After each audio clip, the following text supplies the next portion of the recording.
Welcome to the Pacific Research Institute's Next Round podcast. I'm Rowena Ichon, Senior Vice President, and with me is Tim Anaya, Senior Director of Communications at PRI. Well, for our listeners, Ro may appear to be here taping our podcast and talking about the issues of the day and our current episode, but I'm going to let you in on a little secret. Ro's actually in two places at once because right now she actually is in Lourdes on a very fascinating trip. So, Ro, why don't you tell our listeners about your trip and what you're doing this week? That's right. Thanks, Tim. As of this moment, I am on a pilgrimage to Our Lady of Lourdes in France with the Order of Malta. Each year, the Order of Malta takes about 50 or 60 very sick people on a pilgrimage to Lourdes. You might remember from your history books, the Knights of Malta, an order that was formed about 900 years ago. They aided and protected the pilgrims to Jerusalem in religions of all denominations. And 900 years later, they're still doing it.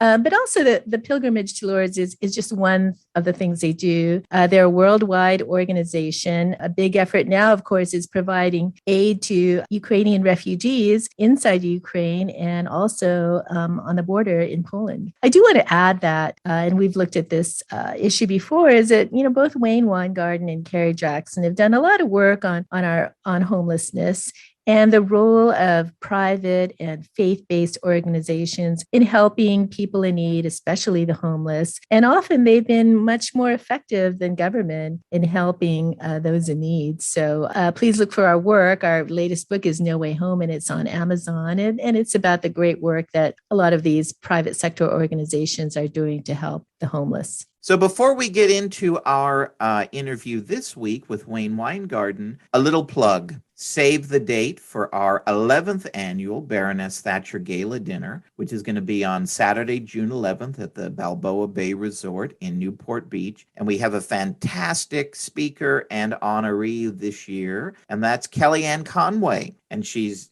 just about to publish her memoir called Here's the Deal. And I think you're going to have, she's someone who, love her or hate her, she's had a front row seat to a lot of interesting things, certainly in the Trump administration and throughout her career. So it should be a fantastic evening, hearing her remarks and observations. And also, for those of you who've been to our dinners before, they're always fantastic events. So check out pacificresearch.org/events, and you can see more information about how you can get tickets when they go on sale and how you can sponsor the event if you are so inclined to do so. And Tim, I'm excited to hear from her because some of our listeners might remember that she was a very prominent pollster before joining the Trump administration. And I'm interested to see what she has to say about the fall midterm elections. So this week on the podcast, our guest, I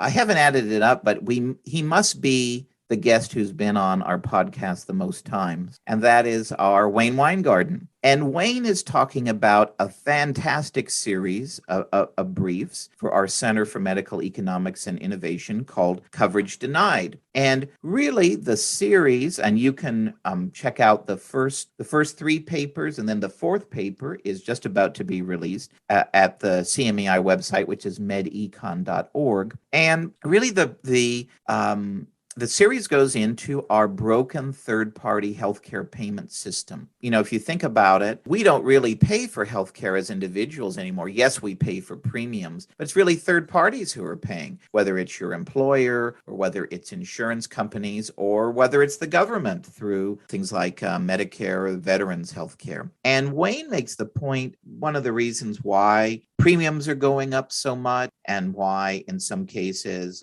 drug costs are going up so much is because insurers and third parties are really deciding much more about our healthcare decisions than we are. You would think that patients as the consumer would be driving the market, but really it's the payers. And so they're covering a lot of things that really aren't very expensive that we should pay for. and that the big financial medical risks that we're exposed to, which is why we have insurance in the first case, patients are paying more and more of those costs on their own. So it's really a fascinating deep dive into the problem. And then, he outlined some proposed solutions. So we're not paying increasingly more for healthcare, and that, we're getting the coverage that we expect when we have insurance. Thanks, Tim. And what I love about Wayne is that he really, this insurance gets really into the weeds, but Wayne, as an economist, does a great job of distilling it for everyone, you and me, to understand and to point out the issues and what we can do to improve them. So thanks so much for listening. And here's Wayne Winegarden. Welcome to PRI's Next Round podcast, Wayne. Thanks for having me back. Great to be here, Ro. So you've recently published the first papers in PRI's new Coverage Denied series, which aims to show how our current healthcare system is failing to serve the primary function of mitigating the financial risk that's associated with medical care. So let's dive into some of your findings. First, you draw a distinction between people having health insurance and people having health care. So what is the difference between the two, and why, in your view, has more people having health insurance not led to increased healthcare quality, and in many cases have served as a barrier to care? I think that's really important, because when we talk about healthcare and the healthcare debates and policy, often what we're talking about is the financing issue, and we actually equate the two. And obviously there's interdependencies, and how we finance is important, but it's even more important to keep the two concepts separate so that we can get each one working properly. Because when we intermingle the ideas, we end up with actually less efficient healthcare and less efficient health insurance or healthcare financing, which is a third concept.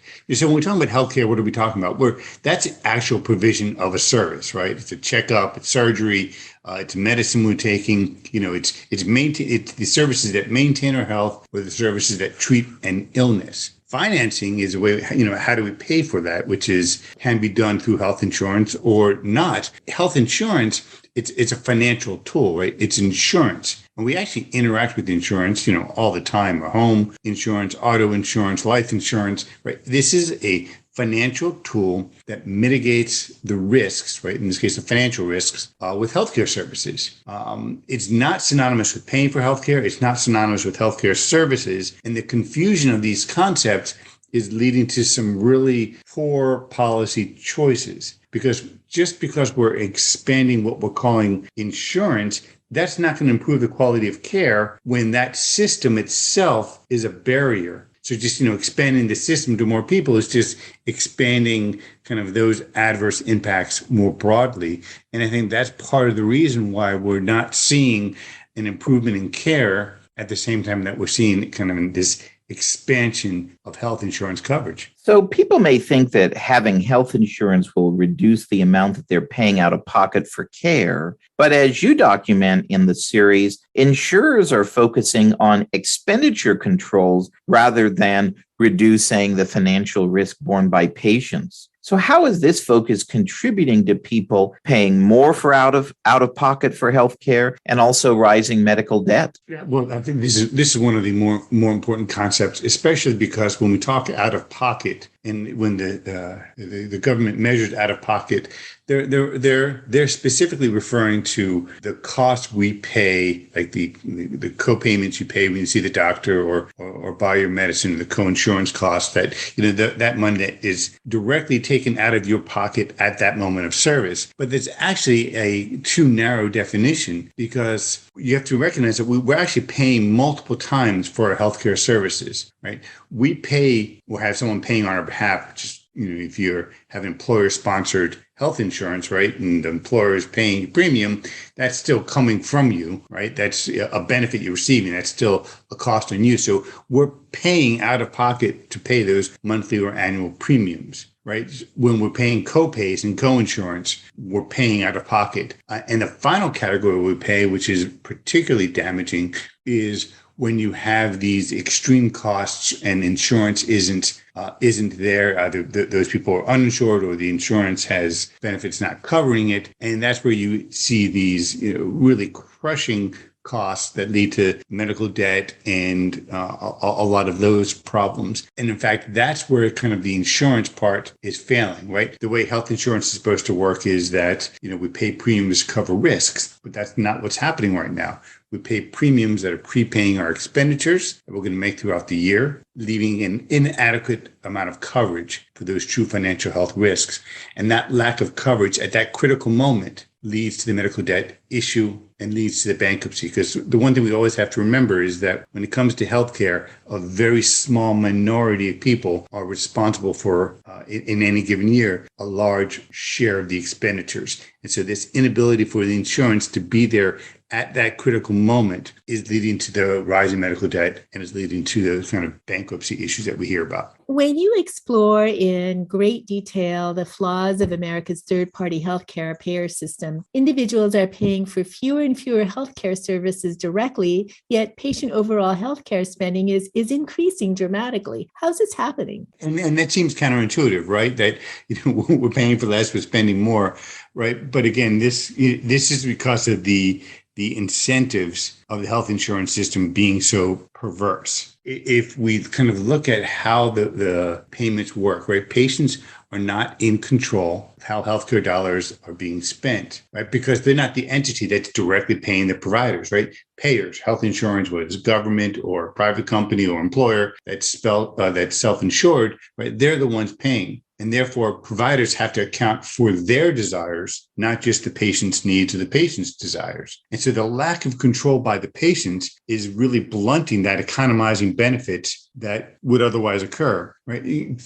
Typically when you see kind of a healthy kind of market arrangements, right? Patients would be seeking out the providers, particularly for the non-emergency services, which are the majority of expenditures, right? When we talk about healthcare, right? You seek out those providers that are going to provide the best mix of price and quality. And if we addressed some of the constraints in the supply side, very important for reforms as well, you could create positive process that's going to lead to improved quality and price. The same thing we see with all of the sectors of the economy, where it keeps tech prices affordable, but what we get in computers and iPhones and other smartphones, those prices remain affordable and the quality keeps increasing. If you look at kind of price for what you're receiving, that's going down. That's kind of that process that we don't have because patients aren't in control of how their money is spent, right? So payers, are in effect, in order to, the costs go up so much, they need to create blunt policies, which really akin to a type of price control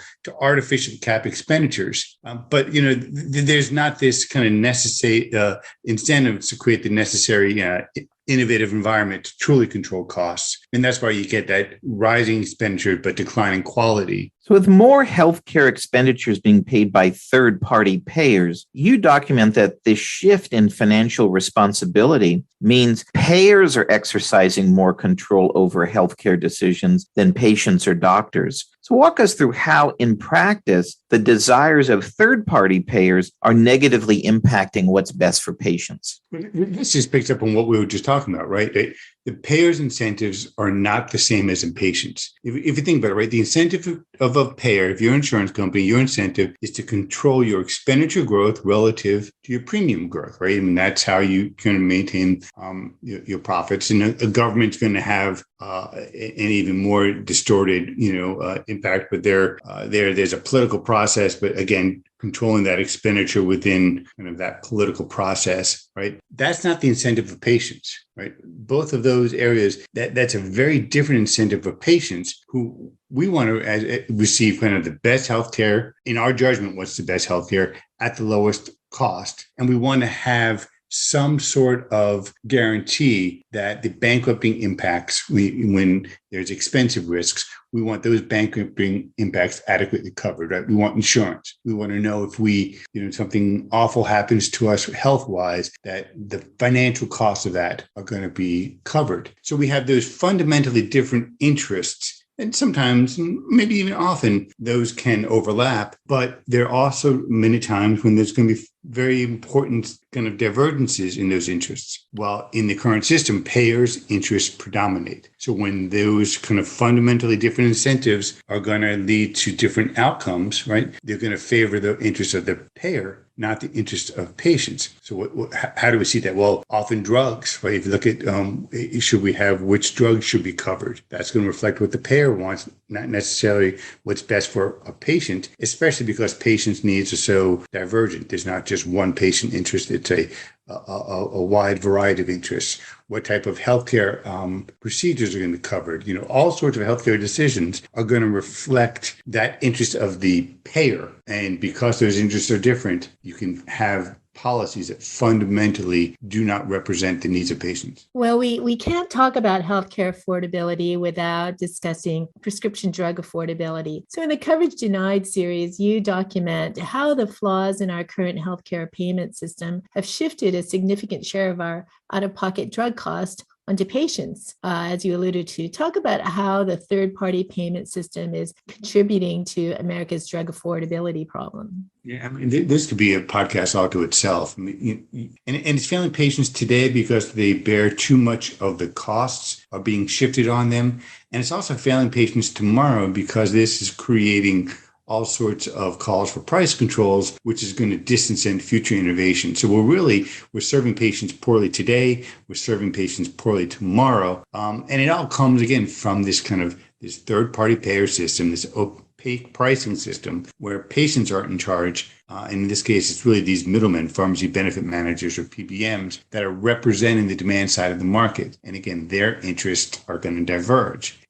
Now, in the case of the drug market, we really have a situation where it's not a free market. We have middlemen, and because three firms dominate, and they have become, in effect, gatekeepers for the market on both sides, right? Because they control what's called the drug formulary. That's the list of approved drugs. So if you're a seller, you have to get onto the formulary. If you're a manufacturer, you have to get on the formulary. So again, that gatekeeper has control there. Again, if you're a patient, you can only access the drugs on the formulary. You have middlemen that are the gatekeepers. They are in a very powerful position, both in terms of the market share and in terms of the structure. I'm reticent to call it a market because of it's certainly not a free market, and that's important to emphasize. And that gives the system an incentive to serve the interests of middlemen, and that's what's in fact happening. Now, the middlemen, they are certainly do better in terms of financially, but certainly in terms of justifying their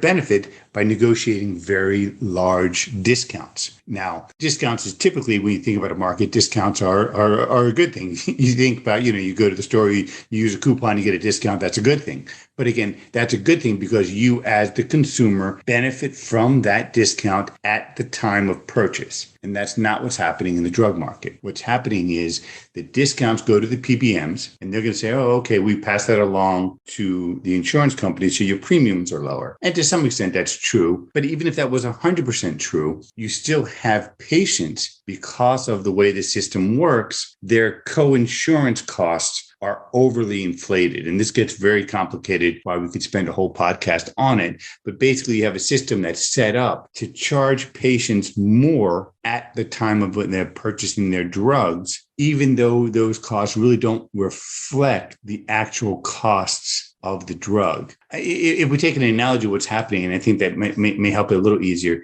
Imagine we have a grocery store, and this grocery market is dominated by just a few firms. And they say, look, in order for us to negotiate the best prices with our food suppliers, we're going to limit the number of brands we have in the store. So we're only going to have one brand of coffee in the store, but don't worry, we got you the best price on it. I mean, how many people are going to buy their groceries from that type of store? But that's the exact setup we've made in the pharmacy market or the drug market. And it's actually the system is working to the detriment of patients. So the current payment system is particularly harmful to patients who require innovative and often expensive medications. So explain how third-party intermediaries like pharmacy benefit managers ensure that drug rebates meant for patients go to them. and worse, erect so-called rebate walls to deny patients life-saving yet costly medication. Right. And that's exactly what we just talked about, right? And all of this comes from that price opacity, right? That patients, when you go buy a drug, you actually don't know what the price is. And often when we talk about prices of drugs and prices increasing,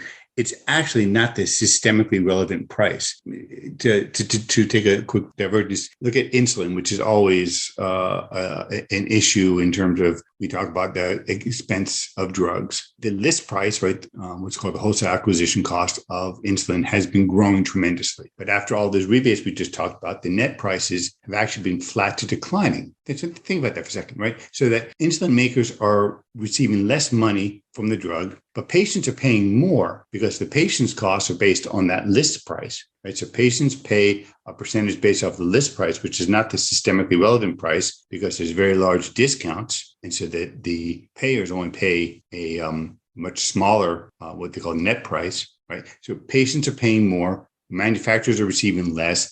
The middlemen are taking a larger chunk of it. And so what you really have now is just a completely disintermediated market, which is a really kind of bad outcome. It gets worse, though, because those large rebates, which become very valuable to insurers and certainly for the PBMs, and when you have a very kind of successful drug that's got a large market share or treats many indications, those rebates can be so large that a drug that actually is more costly provides such large rebates that it blocks out competition. The rebates become a rebate wall that's denying patients access to medications that could be just as efficacious, but a lot more affordable. We talk about biosimilars, right? We talk about in the biologic market, drugs that treat cancer, drugs that treat autoimmune diseases. You have a situation where that originator biologic is able to block out competition because of the rebate system. The rebate walls are erecting barriers that are reducing competition. And again, because of that really complicated structure that we were talking about, and it is very confusing, what you end up having is patients paying more than they should be because of their costs being dependent upon artificial, non-meaningful list prices. And that's in effect what's happening, where you're having a market becoming less and less effective because of a price system that is not working the way it should be. So, Wayne, in your most recently released paper in the series, you paint the picture that our current healthcare payment system is really akin to providing prepaid healthcare rather than effective insurance services. You give the example of the relationship between car insurance companies and routine maintenance for your car. So share with us your analogy with our listeners and explain how the interests of payers and patients often diverge under the current third-party system. Yeah, and I brought this up in the paper because you often hear the argument that healthcare is different, right? In that because healthcare is different, we can't have an effective market working, and that's just not true. Part of the reason they'll say it's different is because emergency scenario where I can't shop around for healthcare if I'm having a heart attack or some sort of health emergency. But the point is, most healthcare kind of interactions are a routine. They're not kind of these emergency situations. And the emergency situations should be covered by an efficient insurance market. So, and when you have an efficient insurance market, since it's over a large population, they are able to handle that like a typical market transaction. So the idea is that this is just like any other market. And so I thought it would be, just interesting to kind of do an example of, well, what if we took a normal market like automobile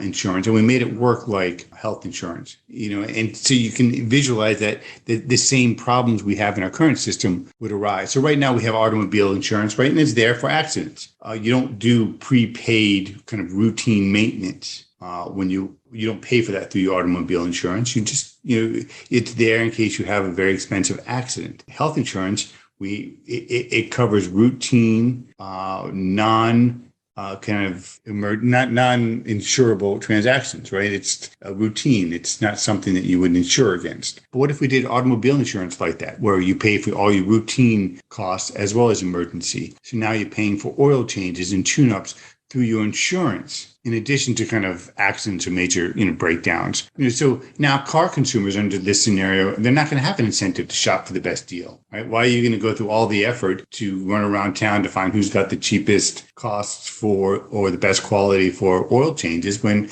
it's something your insurer is going to be picking up, right? So getting a tune-up or any other routine maintenance service, you're not going to be looking for kind of who can do it the best. So now maintenance services are going to be expected to increase. And since you're also not bearing the cost from improper maintenance, your incentive to properly maintain the car is going to decline, because if there's an issue, they'll take care of it. So now the number of car repairs and the cost of these repairs are all going to increase. Again, these are all things we see in the insurance market for healthcare. Now, automobile insurance companies are going to be the same place as healthcare insurance, right? They need to arrest these rising costs, and so they're going to have more rules and regulations. So now you're going to get even more market distortions in the automobile insurance market, along with kind of rising costs and the rising number of major repairs. So you're going to start seeing that the repair market and insurance market are becoming more inefficient. And you can even see people now wondering, maybe the automobile repair market is special and it needs kind of government mandates and government price controls and government repair schedules. And, again, all of the things that we see in the health insurance market, you can see developing from this situation because you've misaligned the incentives. And especially when you think about it in terms of automobiles, it sounds so ridiculous. But that kind of application of, that non sequitur applies to the health insurance market in the exact same way it applies to the automobile insurance market. The government is also becoming an increasingly large third-party payer, accounting for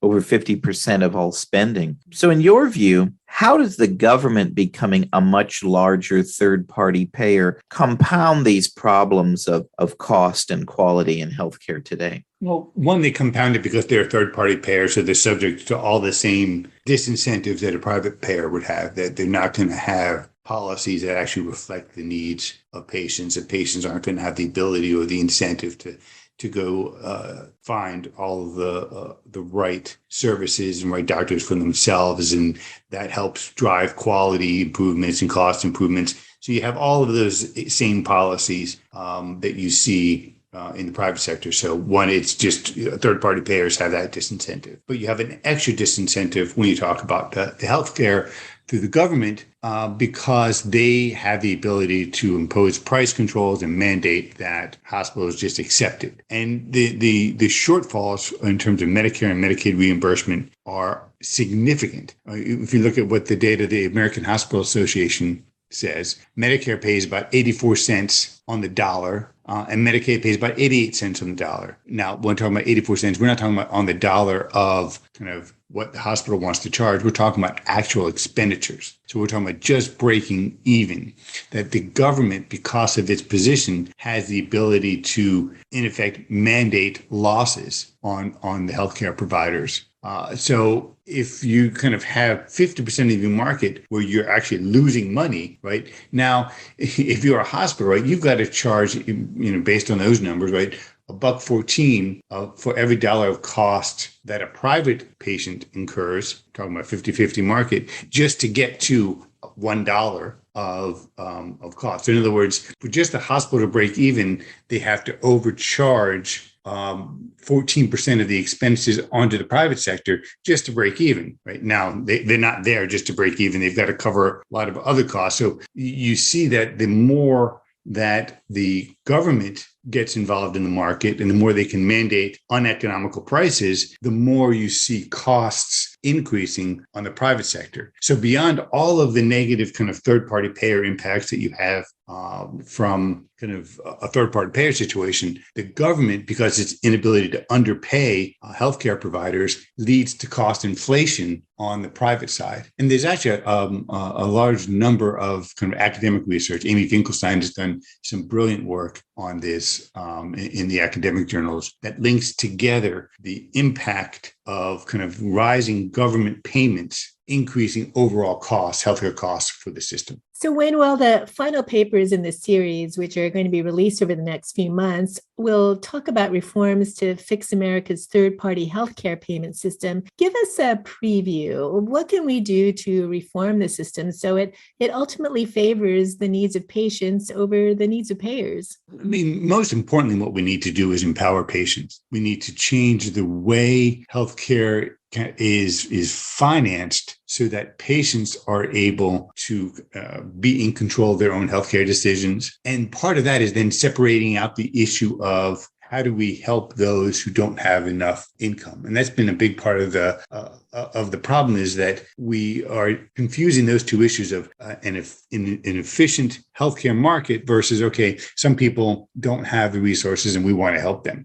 And those are two separate questions, and we need to separate those. We need to turn insurance into something that actually is insurance. When we talk about healthcare insurance, what we're really talking about is prepaid healthcare expenditures. That has to stop. We need insurance to be there to mitigate risks, especially the risks, for the really expensive healthcare, which is what patients are looking for when we're buying health insurance, is to make sure that those bankrupting healthcare costs are covered. So getting insurance to work properly is incredibly important. Remember, we're spending in terms of premiums and out-of-pocket costs close to $18,000 a year on average on expense. So there's plenty of money there. It just needs to be done more efficiently so that we can actually generate the impacts we want to see. And then we need to move beyond just the demand side of the market and look at a lot of the constraints on the supply side, which is the practitioners, providers, hospitals. There's a lot of rules, regulations that are really preventing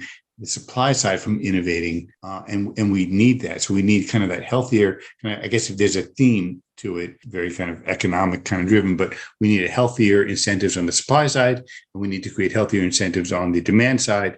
And if we do both of those, and at the same time come up with a much more sensible way for helping those who need that help, we'll end up with a much more effective healthcare system where you see rising quality, declining or certainly kind of not overly inflationary costs, and at the same time be able to help those who need the help they need. Thanks so much, Wayne. You always do a great job of really explaining, healthcare and healthcare insurance, especially, really could get into the weeds, and you always do a great job in trying to explaining the underlying issues to our listeners. Thanks again. Thank you so much. If you like this episode, please tell your friends and subscribe to PRI's podcast at iTunes, Google Play, Stitcher, TuneIn, iHeartRadio, and Spotify. And when you're on these platforms, don't forget to give us a big 5 stars. If you don't subscribe to any of these, you can still listen on PRI's YouTube page, youtube.com/Pacific Research 1. That's the number 1. Thanks for listening. I'm Rowena Ichon. Hope you'll come back again for next round with PRI.